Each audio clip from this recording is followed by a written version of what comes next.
आरा, बक्सर, सुपौल, दरभंगा। तस्वीरें बिहार के अलग अलग इलाकों की हैं।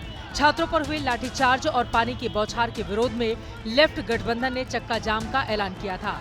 कहीं लोग सड़कों पर उतरे, प्रदर्शन किया, तो कहीं रेल के इंजन पर चढ़कर ट्रेन को रोकने की कोशिश की। छात्रों का ये आंदोलन बिहार की सियासी सीमा को लांघ चुका है। दिल्ली में भी बिहारी छात्रों के समर्थन में प्रदर्शन किया गया। जेडीयू मुख्यालय के बाहर जेएनयू छात्र संघ के छात्रों ने नीतीश कुमार से इस्तीफे की मांग की है। नहीं चलेगा, नहीं चलेगा, नहीं चलेगा, नहीं चलेगा, नहीं चलेगा। लेकिन न सिर्फ नीतीश बल्कि उनकी सरकार, उनके मंत्री रविवार की घटना पर मौन हैं और सरकार का यही मौन विपक्ष को हमले का मौका दे रहा है। आरजेडी और कांग्रेस के नेता इमरजेंसी के हालात से घटना की तुलना कर रहे हैं। कल की जो छवियां हमने देखी हैं, इमरजेंसी में बहुत सारे आंदोलन हुए थे, शायद इस तरह की बर्बरता हमने ना देखी। आप उनके साथ बैठकर उनकी सुन लें, इसमें क्या आपका चला जाएगा, लेकिन नहीं, उनके साथ बर्बरता पूर्वक आपकी जो कार्रवाई आपने की है, यह दिखाता है कि आप कैसे लोकतंत्र के खिलाफ आपकी मानसिकता है। एक तरफ विपक्ष के निशाने पर नीतीश कुमार की सरकार है, तो दूसरी ओर विपक्ष जन स्वराज के संस्थापक प्रशांत किशोर को भी टारगेट कर रहा है। कल लाठीचार्ज से पहले छात्रों के जुलूस को प्रशांत किशोर ही लीड कर रहे थे। गांधी मैदान से उन्हीं की अगुवाई में सैकड़ों छात्र सड़क पर उतरे थे। हाथ में मोबाइल की लाइट जलाकर छात्र प्रदर्शन के लिए आगे बढ़ रहे थे। लाठीचार्ज से पहले प्रशांत किशोर वहां से निकल गए, जिसको लेकर कल रात ही उन पर सवाल उठ रहे थे।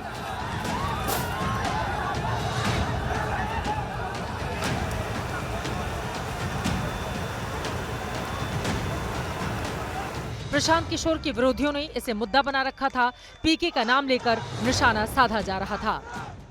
जो हड़ताल हो रही थी उससे बीपीएससी भी कांप रहा था और सरकार भी हिली हुई थी, लेकिन सरकार ने नया फॉर्मूला निकाला कि सरकार की बी टीम, बीजेपी की बी टीम, उन लोगों को आगे खड़ा किया गया और गांधी मैदान आंदोलन को ले जाना पड़ा। और जब पिटाई हो रही थी तो कुछ लोग कह रहे थे कि हम सबसे आगे खड़े रहेंगे, सबसे पहले वही भाग खड़े हुए। मैं चैलेंज करता हूं ठाक किशोर को और धन स्वराज पार्टी को। एसडीओ के गाड़ी से चुपचाप ये निकल के भाग गया। इसने मेरे बच्चों पर केस करवाए, लाठी खिलवाए। इसको नहीं पता है कि बांग्लादेश की सरकार का हश्र छात्रों ने क्या किया। वहीं जिस जेडीयू की सरकार सवालों के घेरे में है, उसके नेता भी प्रशांत किशोर पर निशाना साध रहे हैं। कल प्रशांत किशोर लाठीचार्ज से पहले क्यों चले गए, बेहतर उन्हीं को पता होगा। लेकिन आज एक बार फिर वो छात्रों के बीच दिखे। सवाल ये कि सब के सब प्रशांत किशोर को ही निशाना क्यों बना रहे हैं। मेरा यह कथन की पुष्टि हुई, मैं बार बार कहता था कि राजनीति में प्रशांत अभी किशोर है, शारीरिक रूप से फरार हो गए।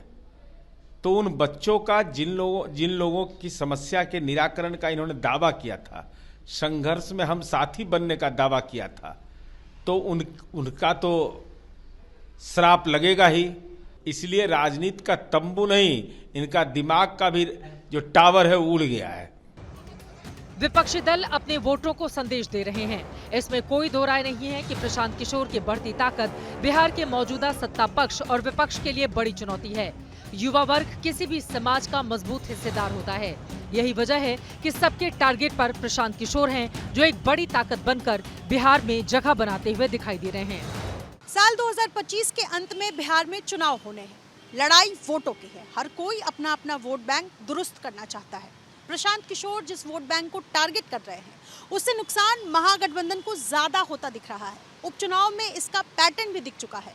यही वजह है कि विपक्ष के कई नेता प्रशांत किशोर पर कल के कांड का ठीकरा फोड़कर उन्हें बीजेपी की बी टीम बता रहे हैं।